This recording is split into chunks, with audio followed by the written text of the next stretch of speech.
Hello there, and welcome to Dr. T for today, July the 12th. We are starting off on stage 1 and tossing some critters just to toss some critters, really, like, let's be honest. Now, you can go around left-hand side where those critters are running and get a whole bunch of free GBE, or you can flare right into the middle and save time like I obviously intended to with my own. But there is a shock launcher on the left-hand side that you're going to have to blow up either with your critters or your GBE or just stuns or whatever you decide to do, because this HQ has 85,000 hit points and it's going to take a while to whittle through that whole thing. Also, those critters did way more damage than I was expecting. Alright, moving on to stage 2. It has 38,000 hit points and bam, look at that, critters all over the joint. Basically, I just want to show you different paths you can take with your tanks. You can land them in all of the different places, and then eventually, hopefully, have them all merge up, kind of like my critters were doing with my tanks, in the middle, so that you can move forward and kill things, because there is the boom cannon just above the HQ, which obviously I killed, but you're going to have to throw down some GBE on that. So whatever, kind of fits the bill, make that happen.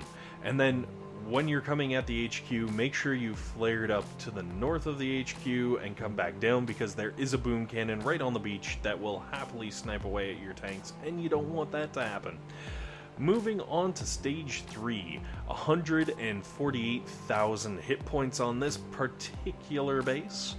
And once again, we are landing way out in the middle of nowhere, a million miles away from all the action. Why? Free GBE. Just purely fluffing the gunboat energy.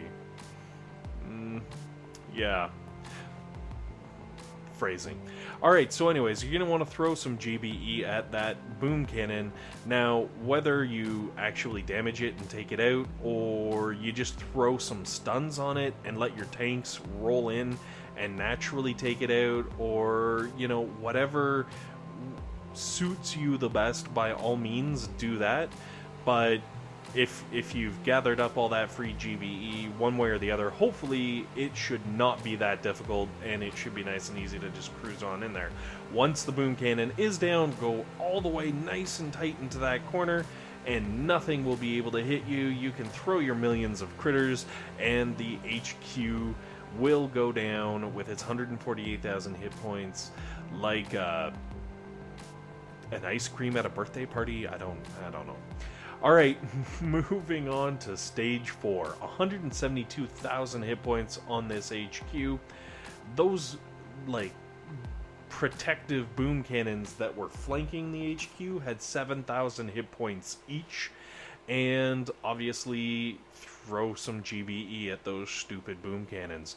Now, whether you use artillery and barrage is completely up to you. However, there is a shock launcher in behind the HQ that also will need your love. So you're going to have to blow that up with something. And if you use artillery, you can spread the love between the rocket launcher and the shock launcher and, take it out, I guess, together to make life that much easier on your troops. But hey, totally up to you.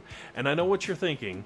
You just told us to blow up the shock launcher. Why are you not blowing up the shock launcher? Well, in all honesty, I was kind of hoping that I could just skirt the outside, just barely, and then not have to take it out, save you guys some GBE, and was kind of experimenting. Unfortunately, experiment failed. It did not work out at all.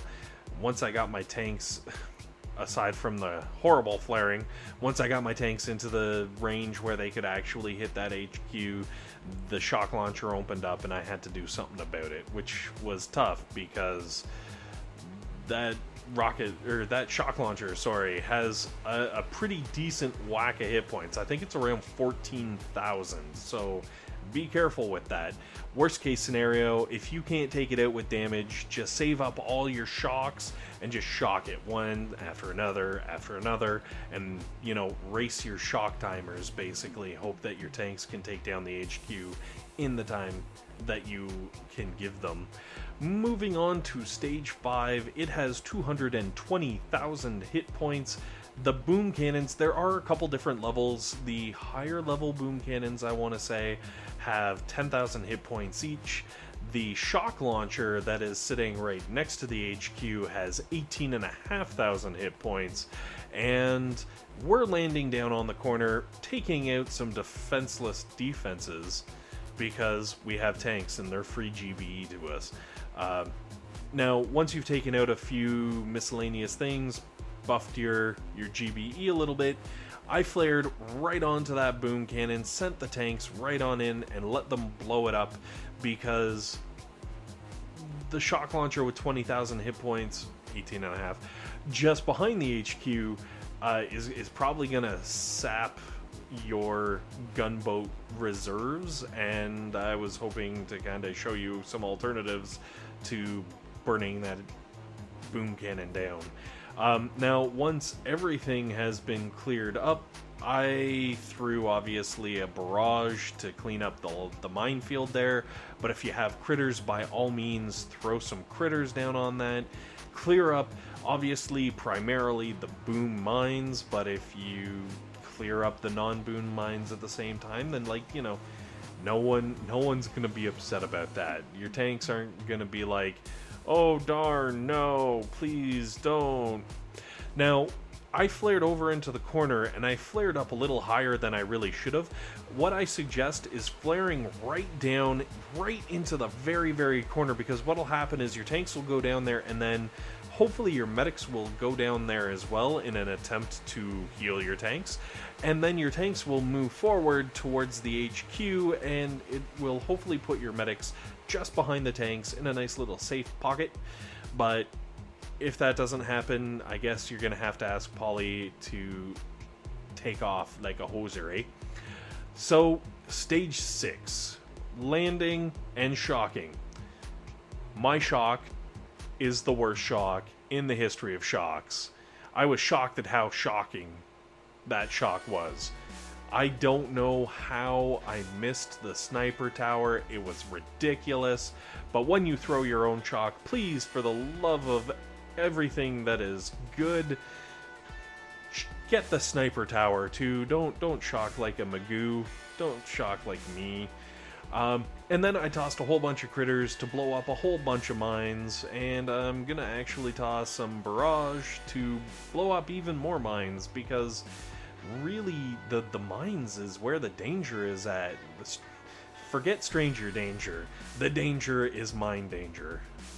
Or mime danger, because mimes creep me out with the no talking. I don't know. By the way, this HQ has 300,000 hit points on it. The boom cannons have 18,000 hit points on them, and the shock launcher has 20,000 hit points on it. Good news is, from the south here, basically you're free and clear. It is nice and safe. If stage 5 is normally where you end up, try 6. You might be able to pull it off, especially if you don't shock like a Nimrod like some people. Alright, let's move on to stage 7. Stage 7 has 430,000 hit points, give or take. I think it's actually a little closer to 429, but that doesn't really matter. The point is, the boom cannons and shock launchers all around have around 18,000 hit points. There are a couple different levels of boom cannons, again, in this level also. I think the lower level boom cannons only have like 16,000 hit points or something. So the point is, they have enough hit points that it's going to take some investment to take them out. So we're going to land our tanks right here on the left shoulder, or left corner, whatever you want to call it. Throw a shock, you can hit the cannon and the boom cannon in one go, and then apparently there's a likelihood that you may have some drunken tanks that just kind of wander off to do their own thing. This is actually not necessarily a horrible deal, because for the first little bit at least, the defenses on the right-hand side there, they're kind of off camera. You kind of can't see them there. They're machine guns and everything, so our tanks are going to be able to roll in with relatively little assistance required and farm us up some GBE that we can then use to take out all the boom cannons and shock launchers that are in this cluster of defenses, and also, I guess, take out the minefields, because there's a ridiculous number of mines also. As you can see from the critters that I tossed first, critters don't last long in there, so the barrage is definitely the way to go. Now, once you've cleared up to about this point, this is where you definitely want to pull your tanks back together, because they will start to drift towards those two boom cannons, and only bad things can come of tanks and boom cannons meeting and talking and starting a union. I don't know what tanks and boom cannons would talk about, but I'd imagine, you know, like, job security might be okay, but longevity is definitely not good for anything Dr. T related, let's be honest. Alright, once you start clearing up some of the defenses over here, move over to the left hand side. My tanks kind of started to drift to the right, and those boom cannons, they capitalized on it right away and just basically erased the poor tank on the end, like I was saying about that longevity thing. And then once you start moving up, you're going to run into a wall of sniper towers and cannons. The good news is one shock takes the lot of them out, so you can kind of stun everything and roll in, do some massive damage, and not have to worry about your tanks. Now, also right here, be very careful. Keep everything clustered down on the left-hand side, because the tanks do tend to want to drift over towards the boom cannon, and unfortunately, one of my tanks found the boom cannon and a boom mine at the same time, and just disappeared. It just got erased right off the map. And, you know, if you keep yourself nice and tight over on the left-hand side, you can avoid that whole mess, which obviously is a good thing. Anyways, with this, we are going to get the win, and we are going to be able to cruise right into a nice big loot-gasm on Stage 7. Thanks very much for watching. Hopefully this has been helpful. Hopefully this has been entertaining. And most importantly, hopefully you guys have a fantastic day. There's the loot-gasm. Ha!